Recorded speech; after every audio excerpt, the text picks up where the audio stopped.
Hello दोस्तों, तो आज हम लेकर आ चुके हैं the charm of soul pad का न्यू पार्ट। तो लास्ट पार्ट में हमने देखा था कि टेंगली ने फर्स्ट टाइम निंग के साथ मिलकर उन दोनों प्रिजनर्स के साथ फाइट की थी, जहां उसे उनके पास से एक स्क्रॉल मिला था और उन्हीं स्क्रॉल को ढूंढते ढूंढते यंग फैमिली के सभी मेंबर्स उस जंगल में आ जाते हैं, जिसमें से एक बंदे की मुलाकात हमारे टेंगली के साथ हो जाती है और वो फॉक्सी को कम मानते हुए उसके साथ फाइट करने वाला था। और फॉक्सी एक सीक्रेट अटैक करते हुए उस ब्लड बीस्ट का काम तमाम कर देती है। यह अटैक इतना ज्यादा खतरनाक था कि उस बंदे की हालत खराब हो जाती है। अब आगे तो इस पार्ट की स्टार्टिंग में हमें दिखाया जाता है कि वो बंदा कह रहा था कि पहले तुम लोग कमजोर होने का नाटक कर रहे थे ना, ताकि तुम लोग ये सीक्रेट अटैक करके मेरी बीस्ट को मार सको। तो उसकी बातें सुनने के बाद टेंगली काफी स्क्रिप्ट से स्माइल करते हुए कहता है कि तुमने अभी पता लगाया, पर अब तक तो काफी ज्यादा देर हो चुकी है, क्योंकि फॉक्सी ने अटैक कर करके उस बीस्ट का काम तमाम कर दिया था और अब फॉक्सी तेजी से बढ़ते हुए उस इंसान पर अटैक करने के लिए आगे बढ़ रही थी। पर वो बंदा अपने आसपास एक विंड फॉर्मेशन क्रिएट करके फॉक्सी को खुद से दूर कर देता है,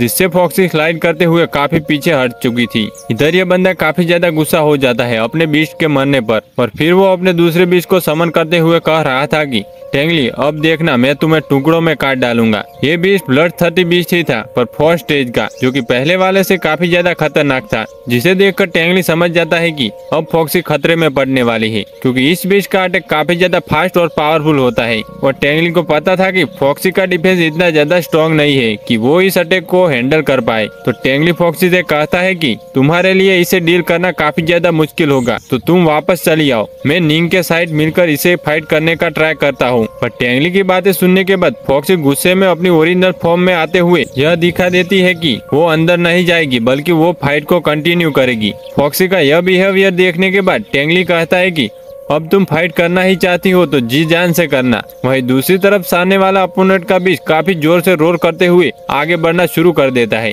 और वहीं फॉक्सी दूसरी तरफ वही सीक्रेट अटैक ट्राई करते हुए उसके अटैक को डॉज करते हुए उसके पीछे से चली जाती है। टेंगली फॉक्सी को इस बीच से डिस्टेंस बनाकर फाइट करने को कह रहा था, जहाँ अब वो उसे आइस फ्लेम यूज करने को कहता है। तो फॉक्सी ऐसा ही करती है, अपनी आंखों से फायर फ्लेम रिलीज करना शुरू कर देती है। इस अटैक के हिट होने के बाद वो ब्लड 30 बीच काफी बुरी तरीके से तड़पना शुरू हो जाता है। फिर वो जैसे तैसे खुद को संभालते हुए वापस खड़ा हो गया था। तो उसका मास्टर उसे कहता है कि क्या लड़कियों की तरह तड़प रहे हो, एक खतरनाक अटैक करके इसकी गर्दन उड़ा दो। जैसे ही वो बीच फॉक्सी की तरफ आगे बढ़ता है, टेंगली उसे शैडो टेक्निक का यूज करने को कह रहा था, जिससे फॉक्सी उसके तेज अटैक को काफी इजीली डॉज कर पा रही थी। फॉक्सी उसे अपने पीछे पीछे दौड़ाने लगती है, जिससे वो बीच फ्रस्ट्रेट हो जाता है। उसका मास्टर उसे कह रहा था कि क्या चूहे बिल्ली की तरह उसे चेज कर रहे हो, मैंने कहा ना उस पे एक खतरनाक अटैक करो। अब वो अपने ऑरा को भी रिलीज कर देता है, जिसकी वजह से उसका बीच अब पहले से भी ज्यादा खतरनाक लग रहा था। इस अर्थ टेक्निक का यूज करने की वजह से वो जैसे ही जमीन पर पाँव रखता है, जमीन का हिस्सा धीरे धीरे टुकड़ों में बंटना शुरू हो गया था। फॉक्सी और टेंगली दोनों ही इस अटैक से बचने के लिए पेड़ के ऊपर जंप कर देते हैं। तो अब मौका पाकर वो सामने वाला अपोनेंट एक स्टॉर्म टाइप का अटैक क्रिएट कर देता है, जिससे बीच के इस अटैक से फॉक्सी उसमें फंस जाती है। वो निकलने की कोशिश कर रही थी, पर निकल नहीं पाती। इससे पहले कि वो उस अटैक को हिट होकर जमीन पर गिर पाती, टेंगली उसे विंड अटैक करके बचा लेता है। और अब सामने वाला पर्सन अपने बीच को एक ब्लड ब्लेड अटैक करने को कहता है, जिसके अटैक करने की वजह से टेंगली जिस डाली पर खड़ा था वो डाली टूटकर गिर जाती है। टेंगली के जमीन पर आते ही यह बंदा अपने फॉग वाइन्स का यूज करना शुरू कर चुका था। अब उसके इस अटैक की वजह से चारों तरफ से उन्हें बेलें घेर चुकी थी और अब आसपास काफी बुरी तरीके से धुआं छा गया था। टेंगली को खतरे में देखने के बाद फॉक्सी तेजी से उसके पास आने लगती है। इधर वो वाइन्स टेंगली को ट्रैप कर पाती उससे पहले ही यह बंदा हंसते हुए कहता है कि देखना, अब तुम्हारी लाशें बिछी होंगी यहाँ पर। लेकिन फॉक्सी उन वाइन को डॉज करते हुए आगे बढ़ने लगती है और वहीं टेंगली उन वाइन्स को रोकने के लिए अपने आइस पावर का यूज करते हुए उन्हें सभी को फ्रीज कर चुका था। तो अब फॉक्सी आगे बढ़ते हुए उस बीच पर चार्म अटैक करती है, जिसका पता लगते ही उसका मास्टर अपने बीच के ऊपर से वो चार्म अटैक हटा देता है। अब इससे पहले कि फॉक्सी उस बीच पर कोई अटैक कर पाती, वो उसे हिट करते हुए दूर फेंक चुका था। टेंगली भी आगे बढ़ते हुए फॉक्सी को बचा नहीं पाता, क्योंकि वो खुद उस वाइन्स में ट्रैप था। अगर वो इन वाइन्स को टच कर देता तो वो पॉइजन उसकी बॉडी में फैल जाता। यहाँ उस ब्लड 30 बीच का ओनर कहता है कि इस फॉक्स को छोड़कर उसके ओनर को पकड़ के उससे जान से मार दो। अब अपने मास्टर की बात सुनने के बाद इससे पहले कि वो बीच हमारे टेंगली पर अटैक कर पाता, तभी टेंगली निंग के साथ कांटेक्ट करके अपने आगे आइस वॉल क्रिएट कर लेता है, जो कि इतना ज्यादा पावरफुल था कि उस बीच के काफी बार हिट करने के बाद भी वो नहीं तोड़ पाता। और उसका मास्टर फ्रस्ट्रेट होकर कह रहा था कि और ज्यादा फोर्स लगाओ, पर इससे भी उसे कोई फायदा नहीं होता, बल्कि इस वॉल को कुछ भी नहीं हुआ था।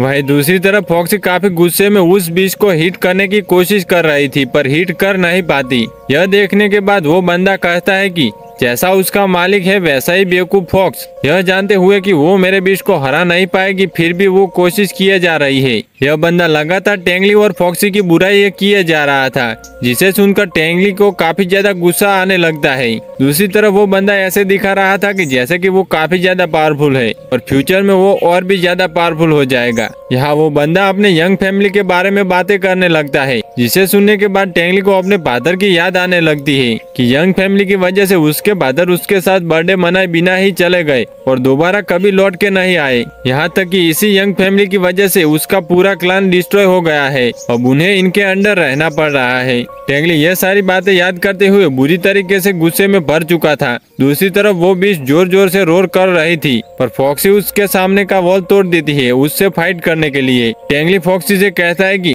वापस आ जाओ, मुझे अब नीम को लाने दो, आगे की फाइट वो संभाल लेगा। पर फॉक्सी अंदर जाने को तैयार नहीं थी, बल्कि वो अपना ऑरा रिलीज करते हुए गुस्सा शो करने लगती है, जोर जोर से ऑरा रिलीज करके, जिसे ऐसा करता देखकर टेंगली काफी ज्यादा हैरान था। वही उसका अपोनेंट हंसते हुए कहता है कि कितना बेवकूफ फॉक्स है, एक तो पावरफुल भी नहीं और उससे अपने मास्टर की बात भी नहीं सुनता।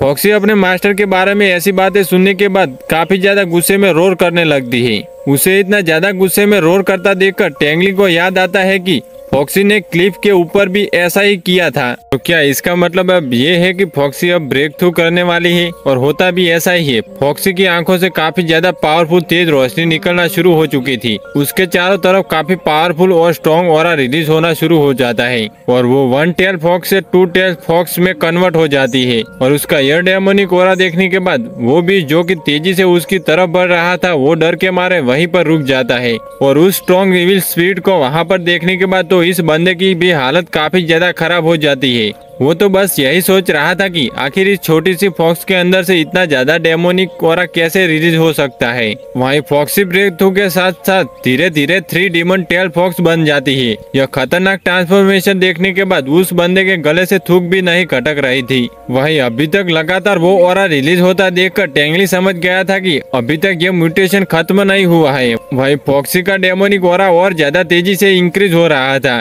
क्योंकि अब वो एक 5 टेल डीमन फॉक्स में कन्वर्ट हो चुकी थी। फॉक्सी का पूरा ट्रांसफॉर्मेशन खत्म होने के बाद जब वो ट्रांसफॉर्म होती है तो अब वो एक 6 टेल डीमन फॉक्स में कन्वर्ट हो चुकी थी। उसका वो खतरनाक ऑरा देखने के बाद यह बंदा तो सीधा खड़ा भी नहीं हो पा रहा था। उसे इतना ज्यादा प्रेशर फील होने लगता है। साथ ही वो कह रहा था कि यह एक नॉर्मल ट्रांसफॉर्मेशन नहीं है, बल्कि ये एक रेशियल वेरिएशन है।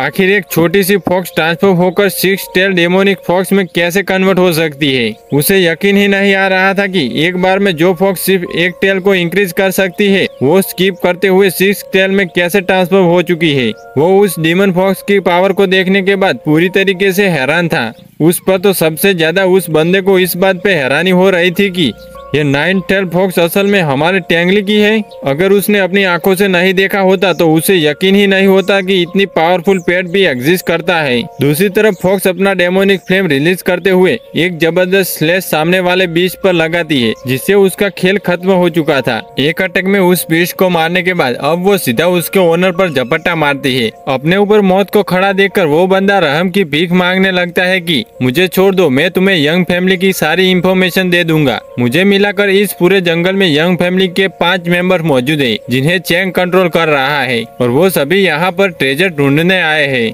टेंगली ये सारी बातें सुनने के बाद फॉक्सी को उसे छोड़ने को कहता है और उसे पूछ रहा था कि तुम लोग यहाँ पर कौन सा ट्रेजर लेने आए हो। वो बंदा डरते हुए टेंगली के सामने झुकते हुए कह रहा था कि असल में हम लोग यहाँ एल्डर छिया से छुपते छुपाते आए हैं, ताकि वो सारे के सारे मैप हासिल करके ब्लड आई मैसेज नाम की उस टेक्निक को हासिल कर सके। उसके बारे में सुनने के बाद टेंगली कहता है कि यह तो एक यंग फैमिली की सीक्रेट मेथड है ना। वो बंदा कहता है कि हाँ ये यंग फैमिली की सीक्रेट मेथड है, लेकिन जो उनके पास मौजूद है वो इनकम्प्लीट है, इसलिए वो सभी यहाँ आकर उस मेथड को हासिल करना चाहते हैं। उन्हें उड़ती उड़ती खबर मिली थी कि इस बार 3000 बिजनेस के बीच जो भी विनर होगा उसे मिलने वाला इनाम ये खास मेथड है, जो कि पूरा का पूरा वर्जन है ब्लड आई मैसेज का। तो यंग फैमिली अपने पावर को इंक्रीज करने के लिए उस मेथड को हासिल करना चाहती है। जैसे ही टेंगली को इस बारे में पता लगता है, वो काफी ज्यादा गुस्सा होते हुए कहता है कि यंग फैमिली उस मेथड को हासिल करने का प्लान बना रही है ताकि वो स्ट्रॉन्ग होकर चू फैमिली को खत्म कर सके। वो तो इतना बुरी तरीके से मना करने लगता है कि जैसे कि ये प्लान उनका बिल्कुल भी नहीं है, लेकिन फिर बड़ी चालाकी से वो टेंगली को मारने के लिए अपने पास से एक छोटा सा खंजर निकाल लेता है। उसे लग रहा था कि उसकी यह ट्रिक कामयाब रहेगी, पर फॉक्सी उसे भून देती है। उसे मरने के बाद टेंगली उसके पास से सारी चीजें कलेक्ट करते हुए कह रहा था कि ये लोग चू फैमिली के पीछे हाथ धोकर पड़ चुके हैं। इन्हें पता है कि अगर चू फैमिली रही तो यंग फैमिली की कभी न कभी डिस्ट्रॉय हो जाएगी, इसलिए ये लोग किसी भी तरीके से बस चू फैमिली को खत्म करना चाहते हैं, पर मैं ऐसा नहीं होने देने वाला। यह बोलने के बाद टेंगली सारी चीजों को कलेक्ट करता हुआ फॉक्सी के साथ वहाँ से निकल जाता है। वही दूसरी तरफ अब तक लैंगचन के जरिए चाओ को भी पता लग गया था कि वो लोग यहाँ पर क्या करने आए हैं। तो चाओ उनके साथ मिलकर कहता है कि ठीक है, मैं यंग फैमिली के लिए वो सारे स्क्रॉल कलेक्ट कर लूंगा। एक स्क्रॉल तो उसके पास ही मौजूद था, जो कि यंग फैमिली को ऑफर करते हुए कहता है कि क्या आप लोग यहाँ से मुझे निकालने में हेल्प करोगे अगर मैं आपको वो सारे स्क्रॉल ला दूँ? अगर आप ऐसा नहीं करते हो तो मैं सालों तक यहीं पड़ा रहूंगा और फिर बाहर आपकी हेल्प करने के लिए कोई और भी नहीं होगा। लैंगचन को यह ऑफर काफी काम का लगा था, तो वो चाओ के पास से उसका ट्रेजर मैप लेते हुए कहता है कि ठीक है, मुझे यह डील मंजूर है, पर वो सारे के सारे स्क्रॉल मेरे पास होने चाहिए।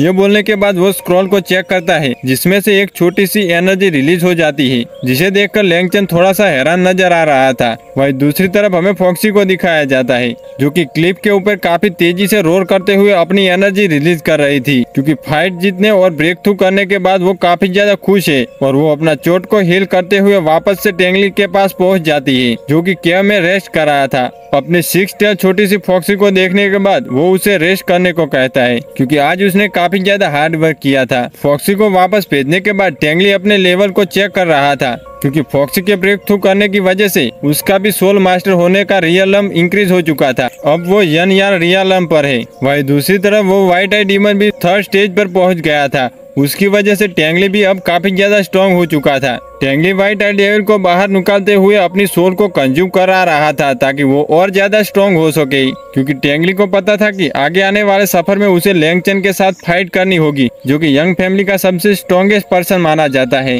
टेंगली व्हाइट आई डेविल को बाहर निकालने के बाद सोच रहा था कि यह अभी 3rd स्टेज पर है, पर व्हाइट आई डेविल की एनर्जी देखने के बाद काफी ज्यादा शॉक होते हुए कहता है कि ऐसा कैसे हो सकता है, क्योंकि व्हाइट आई डेविल ब्रेक थ्रू करते हुए 4th स्टेज पर पहुंच गया था। वैसे तो टेंगली उसके ऑरा से हिट होकर गिर जाता है, लेकिन उसका लेवल देखने के बाद वो काफी ज्यादा शॉक था। इसके बाद हमें लैंगचन को दिखाया जाता है, जो कि अपने बीच पर बैठकर आसमान से उस जंगल पर नजर रख रहा था। उसे भी व्हाइट आई डेविल के बारे में थोड़ी सी नॉलेज तो थी, तो उसे बस टेंगली को ढूंढने के लिए उस व्हाइट आई डेविल को ढूंढना है। यह सोचते हुए वो तेजी से आगे बढ़ रहा था, तभी उसकी नजर केव पर पड़ती है, जिसमें से काफी ज्यादा तेज रोशनी निकल रही थी। तो वो अपने बीच के साथ उसी तरफ मुड़ जाता है और इसी के साथ हमारा यह पार्ट यहीं पे खत्म होता है। नेक्स्ट पार्ट कमेंट कर दे। तो मिलते हैं नेक्स्ट वीडियो में।